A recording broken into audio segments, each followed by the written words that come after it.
She was the youngest alien queen girl in history, and she chose a human advisor.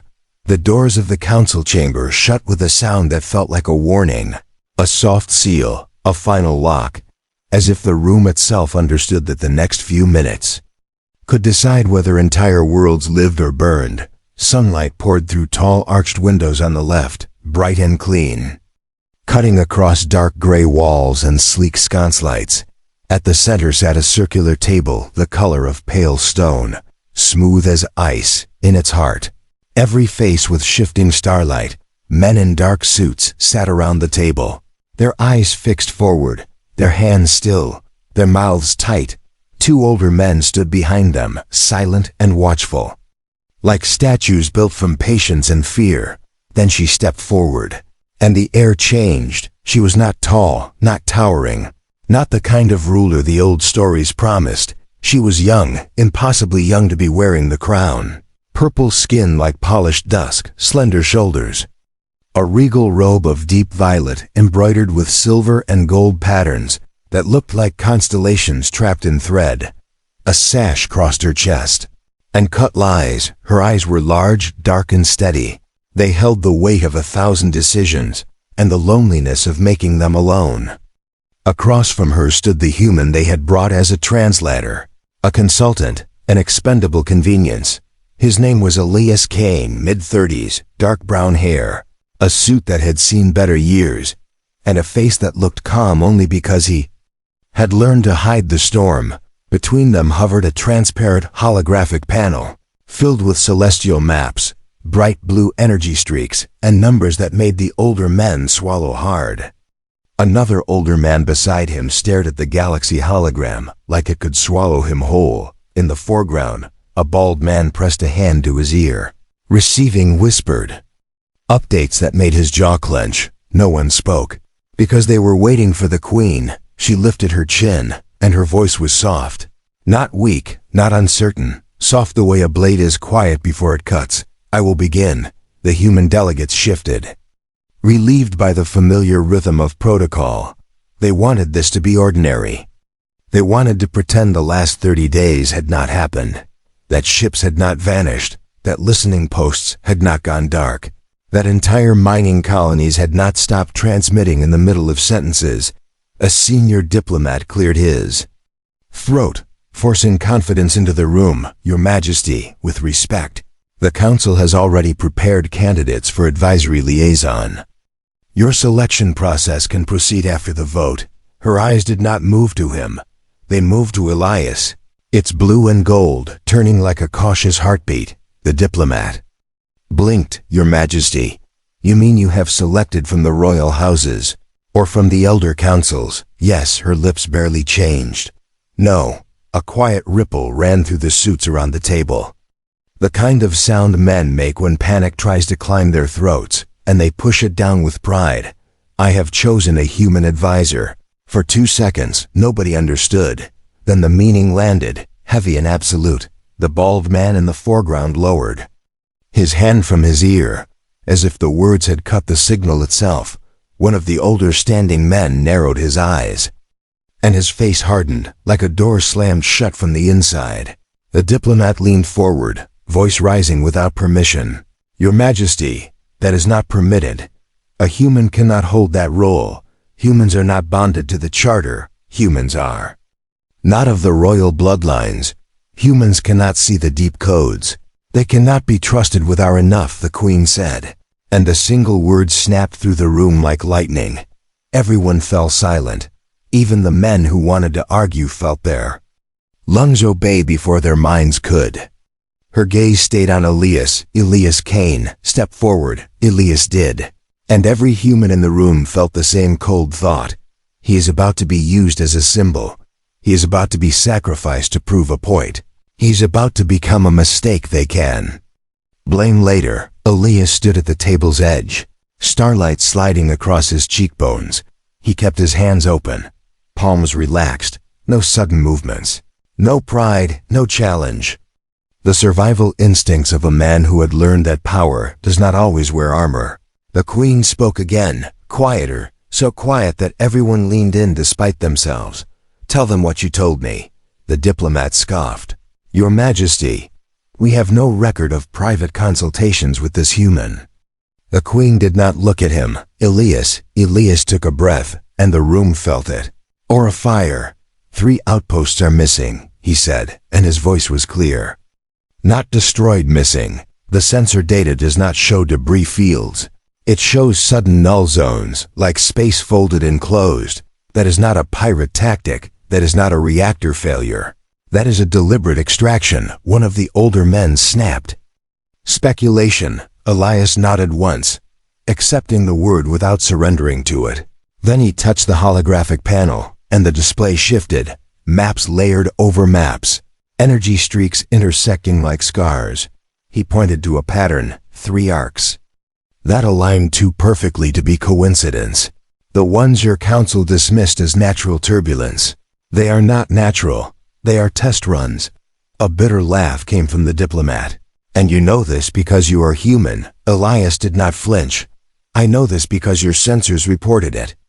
And because my species has been studying stolen gravity tech for 20 years, trying to survive on the edge of your empire without being crushed by it. Humans do not have royal bloodlines. No, but we do have desperation, and desperation makes. You learn fast. The room tightened. Some faces showed offense, others showed fear, because fear recognized truth. The Queen's eyes remained steady. Continue. Elias glanced at the galaxy hologram, then to the Queen. There's one more piece, he said. The missing outposts are not random. They form a corridor aimed at your capital, and aimed at Earth. A man in his 50s, standing behind the Queen, spoke at last, voice low and sharp. If this is true, why would the attackers target humans as well? Humans are not a threat. Elias met his eyes. Because humans are the easiest leverage in the galaxy. Because when you want to force an empire to kneel, you take what it pretends it does not care about. And you have pretended you do not care about us for a long time. A hush spread, not silence, hush, the sound of a room realizing it has been lying to itself.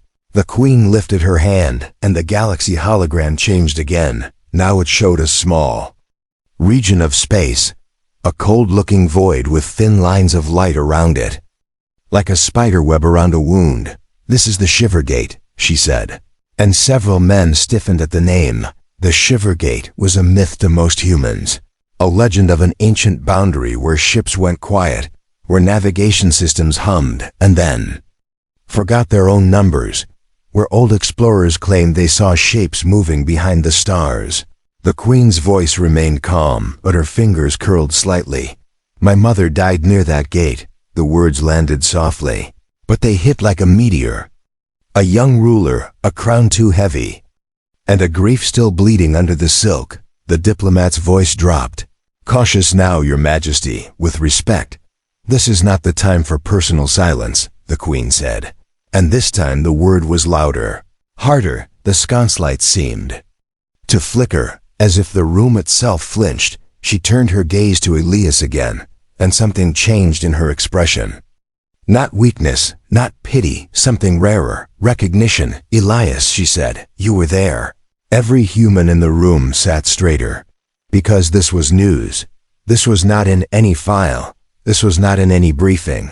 Elias did not look away. Yes, he said. The diplomat snapped again, desperate to regain control. Impossible.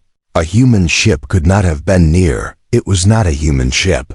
Elias said it was a salvage crawler, half civilian, half illegal, the kind of ship that lives in the shadow of bigger powers. We were hired to recover wreckage from the edge of your patrol lanes. We found royal debris, and we found survivors. The Queen's throat moved once, a swallow that was almost invisible. One lived long enough to speak to me. The older standing man behind the Queen leaned forward, voice like iron. And you did not report this to the council. Elias's jaw tightened. I tried. Your patrol ships fired warning shots and ordered us away. Your stations refused docking clearance. Your diplomats called it contamination risk. I kept the truth alive myself. The Queen's voice softened again. What did the survivor say? Elias looked down at the holographic galaxy, and for a moment, The starlight made his eyes look haunted, he said. The gate is waking, he said. Something beyond it is hungry, he said. The void is not empty, he said. If the council keeps arguing, the next queen will wear her crown in ashes. A man at the table laughed, sharp and small. Do you think I chose a human for entertainment? No. One answered. She stepped closer to the table. The spiral galaxy hologram lit her face with gold and blue, making her look like a statue carved from night and dawn. I am the youngest queen in our history, she said. They crowned me because tradition demanded a bloodline, not because they believed I was ready. They thought a young ruler would be easy to steer, easy to control, easy to blame. Her gaze cut through the room. I am not easy. The diplomat clenched his hands. Your Majesty, the charter forbids. The charter is paper, she said, and paper burns. That sentence did something to the humans in the room, because humans understood burning paper. Humans understood watching rules turn to smoke while reality stayed sharp and cruel. Elias watched her, and something inside him tightened. Not fear, not pride, hope, mixed with dread. Because a young queen willing to break rules was either the galaxy's last chance, or its fastest disaster. The queen lifted her hand again, and the holographic panel between Elias and the table changed. A data stream appeared, marked with royal encryption. Several men inhaled sharply. That code was forbidden. That code was only for rulers. I grant you access, she said to Elias. As my advisor, the diplomat stood, anger breaking through his restraint. You cannot. You are giving him the keys to our... She turned her head slowly toward the diplomat, and her voice became dangerously gentle. I can. Because I am the queen, and because I know who has been leaking our fleet positions to the border. Syndicates. I know who is funded by the private arms houses. I know who wants this crisis to grow, because fear makes people surrender their freedom. The diplomat's face went pale. Around the table, men shifted, eyes darting. Nobody wanted to be the next target of her calm certainty. Elias felt the cold realization spread. This was not just an alien choosing a human. This was a young queen stepping into a nest of wolves and smiling like she had teeth too. A man on the far right, the younger one with olive skin, spoke carefully. Your Majesty, if the corridor is real, if the shiver gate is waking, what do you intend to do? The queen looked at Elias again. What do you intend to do, human? Elias hesitated for a heartbeat, and in that heartbeat he felt the entire room weigh him. He felt the judgment of alien tradition, the skepticism of human politicians, the hunger of opportunists. He felt the ghosts of missing outposts, and the quiet memory of a dying royal survivor whispering into his ear. He chose honesty, because lies would not survive long enough to matter. We have to go to the gate, he said. We have to go before the corridor completes. We have to find out what is pulling those stations into the void. And we have to stop it. The older standing man behind the queen scoffed. A human wants to lead us into a myth. Elias lifted his chin, not in arrogance, in defiance of despair. If it is a myth, then we lose nothing but fuel and pride. If it is real, then you lose everything. The room fell into a tense quiet again.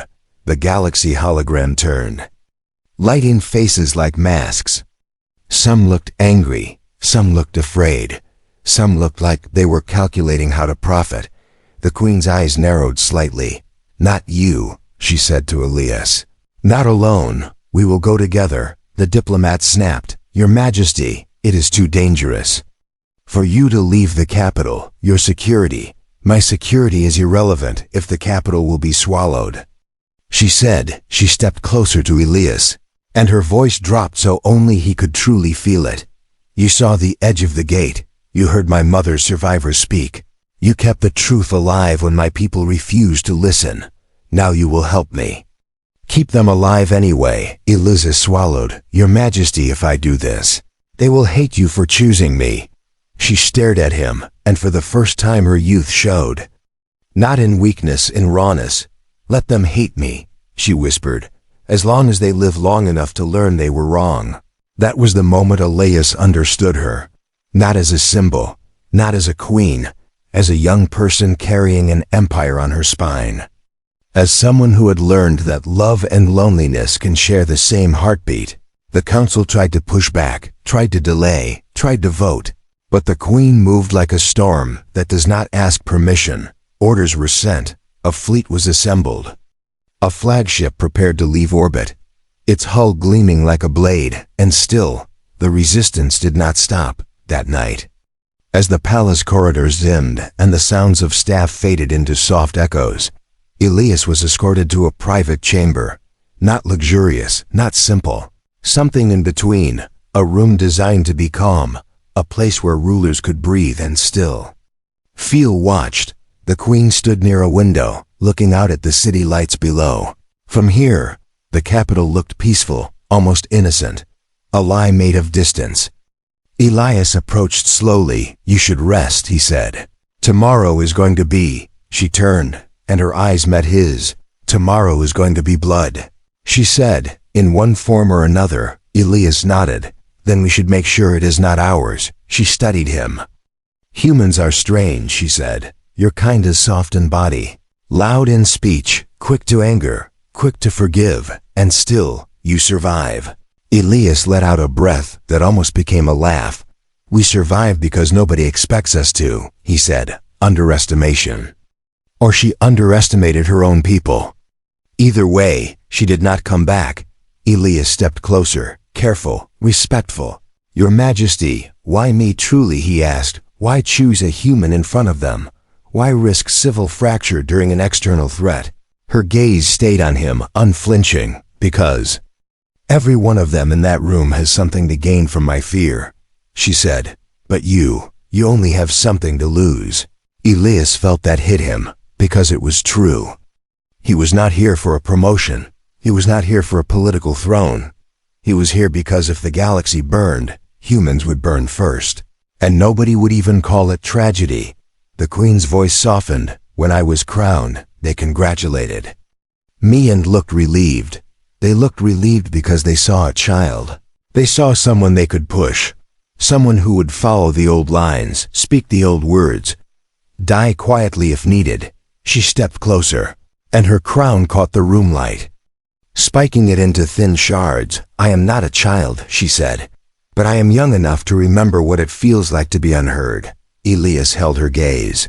"And humans have been unheard for a long time," he said. She nodded once, slowly. "So I chose someone who understands silence, someone who understands being dismissed." Just for a moment. Then she curled her fingers into a fist, hiding it. Elias noticed. "And he did not pretend he did not fear," he said quietly. "Is not shame." Her eyes sharpened. "Fear is a weapon," she said. "Others use it to control. I will use it to wake them." Elias felt a chill, not because her words were cruel, because they were necessary. The queen looked like she might smile. Then the palace lights flickered, a subtle pulse, and a low alarm hum rolled through the walls, almost like the building itself had grown a heartbeat. The queen turned sharply. "What is that?" Elias's communicator buzzed. A message, coded, urgent. He read it, and his stomach dropped. "An outpost has just gone dark," he said. "Not on the border, not near the corridor, inside your inner defense ring." The queen's face went still, as if all emotion had been pulled inward, compressed into something heavy. "Inside the inner ring," she repeated. "That means they are already closer than we thought," Elias said. The next hour was a blur of motion. Security teams, command staff, fleet officers, screens lighting up with routes and probability charts, voices rising, cutting, overlapping.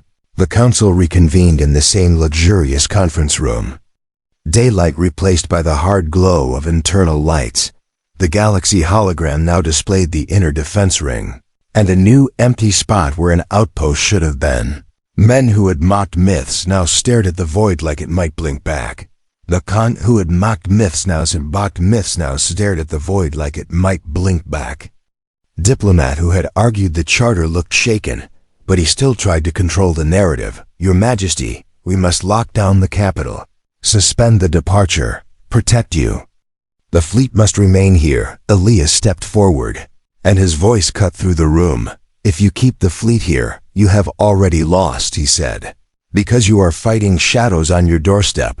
The only way to stop a corridor is to break it at the source. The diplomat's eyes narrowed, and if the source kills her, you will be responsible.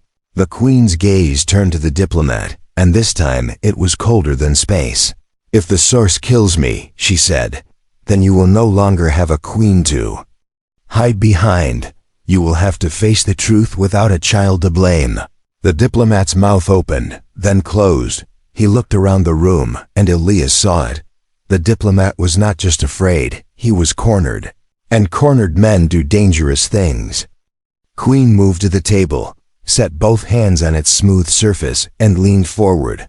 We leave within the hour, she said. We take the flagship and 2 escorts. We carry a human strike team and a royal science cadre. We do not ask permission from cowards. We do not wait for another outpost to vanish.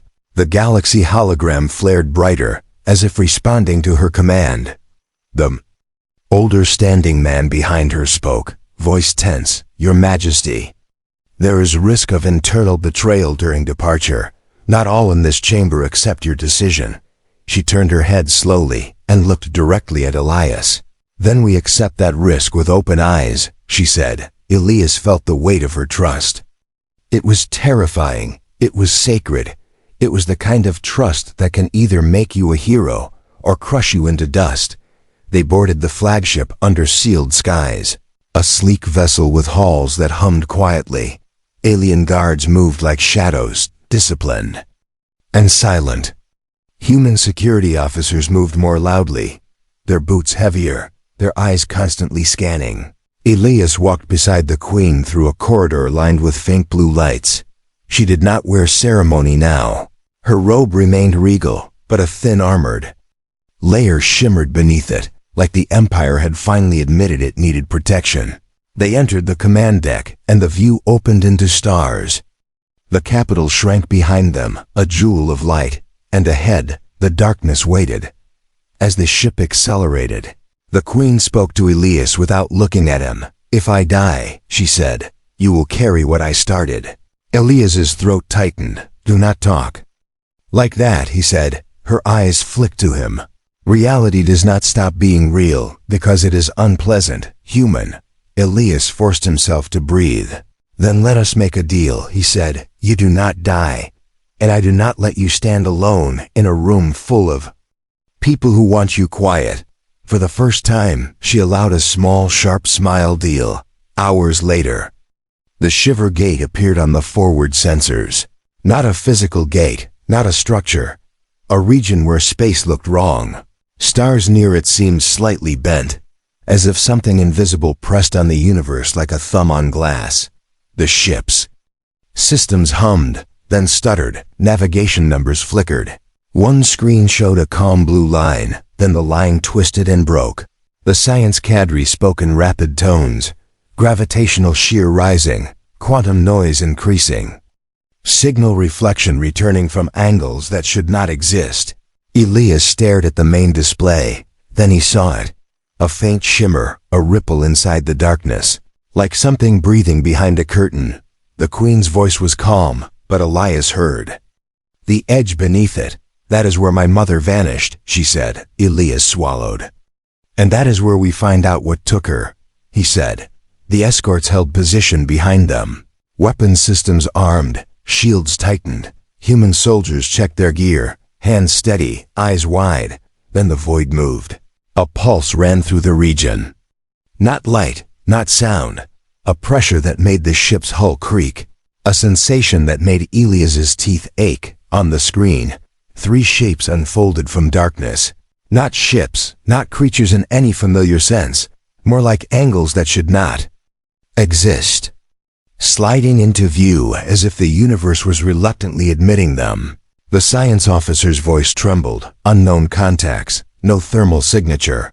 No standard mass reading. They are not obeying. The first contact fired. It was not a beam. It was absence.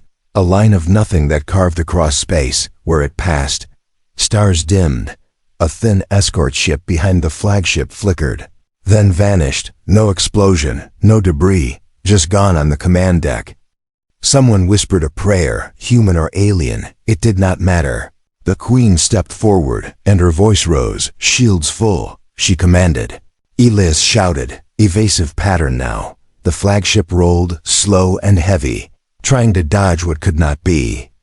Measured, the second contact shifted, and the screen distorted. It felt like the ship was being watched from inside its own walls. Elias forced his mind to work, forced it past panic. Patterns, he thought? There is always a pattern, he grabbed. The holographic panel, hands moving, overlay the last 3 disappearances with this pulse. He said. The science cadre hesitated, then complied. Lines appeared, arcs intersecting. A corridor, yes, but more a rhythm. Elias saw it, and his blood ran cold. It is not a corridor, he said. It is a net. They are not moving toward the capital. They are tightening around it. The Queen's eyes widened slightly, then sharpened. How do we cut a net, human? Elias's voice rose with urgency. You do not cut the strands first. He said, you cut the hand pulling them. The Queen stared at the void, then back to the display. Where is the hand? Elias pointed. Inside the gate region, at the center of the pulse. There is a core, something anchoring their physics. If we hit that, we break the rhythm. A commander shouted, Your Majesty, that region will tear us apart. The Queen did not hesitate. Then we tear through it first, she said. The ship surged. Forward, engines roaring. The void pressed closer, screens flickered. Voices shouted coordinates that sounded like prayers. Elias felt the floor vibrate under his feet. His stomach twisted. Reality felt thin. Then something slammed into the flagship, not impact, a wave of wrongness. For one terrifying moment, Elias saw the command deck twice, then 3 times. Layered like reflections in broken glass. Human soldiers cried out, gripping rails. Alien officers steadied themselves with disciplined silence. The Queen stood in the center of it, unmoving, her crown catching the harsh light, turning it into daggers. Elias forced himself forward to her side. If you fall, they will swarm you, he said, voice tight. Her eyes stayed ahead. Then do not let me fall, she said. The core appeared on the screen. A point of intense darkness, surrounded by a faint halo, like a wound wrapped in light. Weapons officers called out, target lock unstable, range closing. Shields at Elias saw a new pattern, a small shift in the contacts they were anticipating. They were learning. A cold thought hit him. They are not machines, they are minds. He turned and shouted, fire now, before they adapt. The weapons officer hesitated, looking to the Queen. The Queen's voice cracked through. Fire, now. The flagships. Main cannon released a spear of energy, bright and violent. It struck the halo near the core. And for a heartbeat nothing happened. Then the halo flared, not like damage, like laughter. The void pulsed, and a new line of absence formed, aimed directly at the flagship's heart. Elias felt time slow, felt fear sharpen, felt the old human instinct to throw yourself between someone and death, even when it makes no sense. The Queen did not move, but her eyes flicked to Elias, and he saw it. Not resignation, trust. Elias lunged to the holographic panel, hands flying. He did not have alien blood. He did not have royal codes, but he had something else. Human stubbornness, human speed, human refusal to accept the first answer. He rerouted power, forcing the surge into the shields.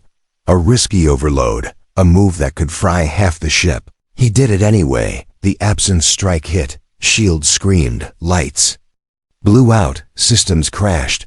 For a breathless moment, the command deck went dark. Then emergency lighting snapped on, red and harsh, painting every face like a warning. The flagship still existed. A cheer almost rose, then died, because one of the escorts behind them had vanished. Again, no debris, no sound, just absence. The Queen's hands finally trembled, just slightly. She clenched them into fists again. Elias's voice was raw. We cannot outgun them, he said. We have to outthink them. The queen's eyes blazed. Then think, human. Elias stared at the core, at the halo, at the laughing flare, and he understood. It did not fear weapons. It fed on them, it fed. On force, Elias turned to the queen. And his voice dropped, intense, urgent. It is reacting to aggression, he said. It is pulling us into a logic where only violence matters. We have to break that logic. A commander snapped. How? With kindness. Elias did not look at the commander. He looked only at the queen. With a message, he said. A human message. The queen's gaze narrowed. You want to speak to it? Elias nodded, throat tight. It is a mind, it adapts, it learns. That means it listens. Even if it listens like a predator. If it has been hunting empires for centuries, then it has never heard what humans say when they refuse to be prey. The queen stared at him, and the room held its breath. Then she nodded once. Do it. Elias stepped to the communication station, hands shaking now, not from fear of death, from the terrifying possibility of being heard by something that could swallow. Stars. He opened a broadcast on every band, every frequency, every quantum channel. He spoke into the void, voice steady only because he forced it. We are not your food, he said. We are not your net. We are not your corridor. We are a species that survives by turning pain into purpose. You took our outposts, you took their voices, but we are still here, and we will not become silent. The void pulsed, the halo shimmered. Elias continued, louder now. You want fear. You want surrender. You want a universe that kneels, but humans do not kneel to darkness. Humans build fires in it. Humans sing in it. Humans hold each other in it. If you want a war, you will get one. But if you want to understand why we keep standing, then listen. The command deck fell silent. Even the alarms seemed quieter, as if the ship itself was listening to his voice. The core flared again, and this time the flare looked different. Not laughter, interest. A sound came through the speakers, not language, not music. A vibration that made Elias's bones ache. Then, impossibly, words formed, broken, heavy, like a mind forcing itself into human shape. A young ruler hearing the voice that might have taken her mother. Elias leaned forward and answered. Voice fierce, because disappearing is easy.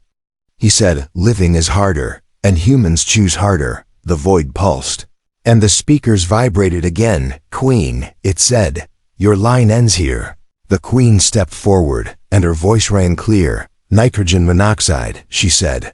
My line begins here. Elias felt chills.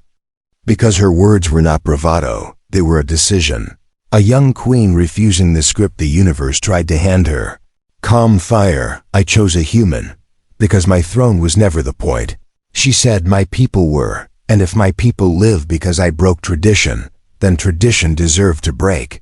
The void went still for a heartbeat. The contact stopped shifting. The net paused. Then the voice spoke again, slower, almost curious. Human queen, you are different. Different things are dangerous, Elias answered, and his voice rose. Then be afraid, he said, because we are done being afraid alone.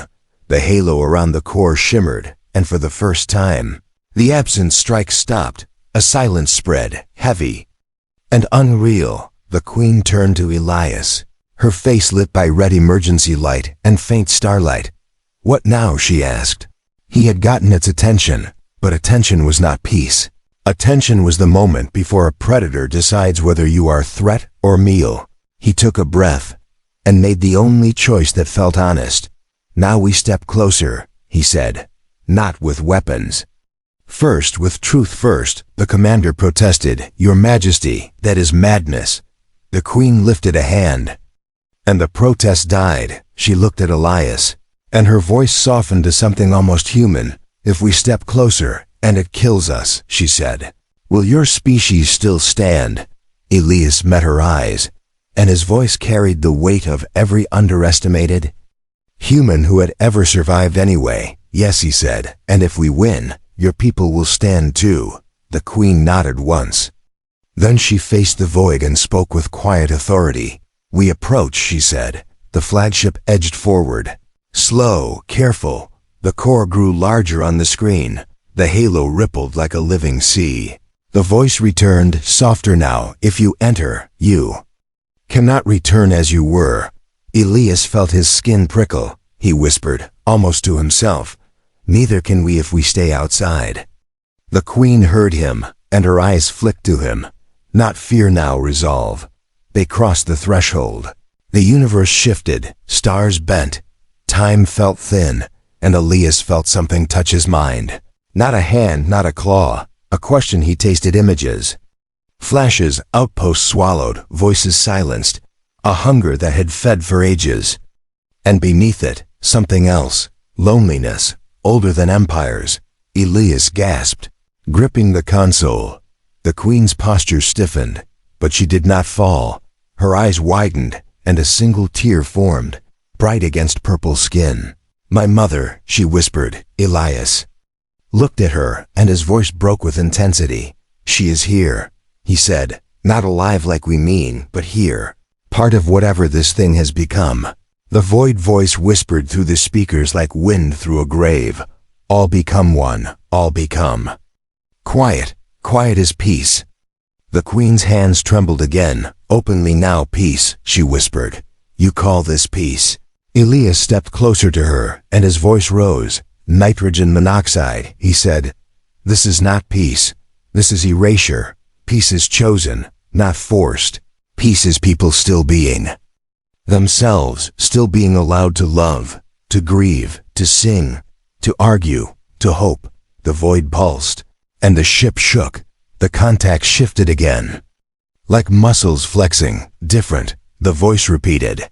Dangerous, the queen stepped forward, and her voice became a blade wrapped in grief. Then be in danger, she said, because I will not let you wear my mother's memory like a trophy. The halo flared, and the ship screamed with alarms again, systems spiking, power surging. The void was deciding. Elias saw the net tighten in the data, saw the corridor lines flare. He realized the truth with horror. It had paused to listen. Now it was preparing to close. He turned, shouting to the weapon station. Aim at the core, but do not fire, he said. Charge the beam. Show it we can. But hold. The weapons officer hesitated, confused, then complied. Charging energy without release. A bright line of potential power building like a thunderhead. But we do not want to. We want you to stop. We want you to choose something other than hunger.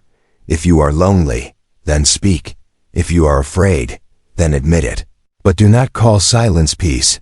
The void voice trembled, and for the first time it sounded less like a god and more like a wound. I was made, it said, to end chaos. Chaos is different. Different creates pain, Elias shouted back. Different also creates love, he said. Different creates music. Different creates families. Different creates futures were made by someone who feared life, but you do not have to obey fear forever. The queen's eyes locked on the speakers, and she spoke softly, like a prayer offered to a monster. Then the void voice whispered, and the words were almost fragile, queen, human. If I stop, what am I? Elias's throat tightened, and he answered with all the truth he had. You are a choice, he said. You are what you decide next. The halo flared, bright, and the contacts froze. The net paused. The corridor lines dimmed for one breathtaking moment. The universe felt like it had held its breath. Then the voice spoke one last time, deep and trembling. I will show you the price of different. The core opened, like an eye, and on the screen a vision appeared. Not data, not imaging, a memory, a young queen's mother, standing inside a storm of stars, reaching out, her face calm, sad, strong. Her lips forming words the ship's speakers could not translate. The queen cried out, not loud, but raw, and Elias felt his own eyes burn. The memory shifted, the mother's hand reached forward, and the void around her softened, as if her love had pushed back against the hunger for one brief moment. The queen stepped toward the screen, whispering, Mother. Elias watched her, and he understood the trap. The void was offering closure, but closure could become a chain. He spoke softly, but With force, do not give it your grief, he said. Grief is yours. Do not let it feed on it. The queen's shoulders shook. She inhaled, held, exhaled. Then she straightened. Wiping her tear with the back of her hand, her voice came out steady, stronger than before. I will carry you, she said, but I will not surrender to you. The halo flickered again. The netlines dimmed further. As if the void had been surprised by her refusal, Elias leaned into the voice rising. We are leaving. He said, we will return, not to kill you, to free you from what made you. The void voice whispered. Loud good, he said, because the same was never enough. The flagship reversed thrust, pulling away from the threshold. Alarms eased, systems stabilized. The contacts did not fire. They watched as the ship cleared the gate region. The queen sank into a chair, not defeated, exhausted. Elias stood beside her, hands still shaking. The queen looked up at him, and her voice was quiet, fierce. Now the council will fear me more, she said, and they will try harder to break what we started. Elias nodded, voice low. Then we make them understand, he said. We show them the net, the rhythm, the truth. And if they still refuse, we build a new alliance without them. The queen's eyes narrowed with a dangerous kind of hope, a human idea. She murmured. Elias met her gaze, and his voice carried iron and warmth together. A human survival plan, he said, and you chose a human advisor for a reason. The queen rose slowly, straightening her robe, crown catching light again. She looked out at the stars, and her voice became a promise. Then we will be different, she said, on purpose, behind them. The shiver gate pulsed once, far away, not attacking, not retreating, waiting. And Elias understood the final truth that made his blood run cold and his heart burn hot. The void had listened, the void had learned, and the void had marked them, because now it knew their names. It knew their courage. It knew their refusal to disappear.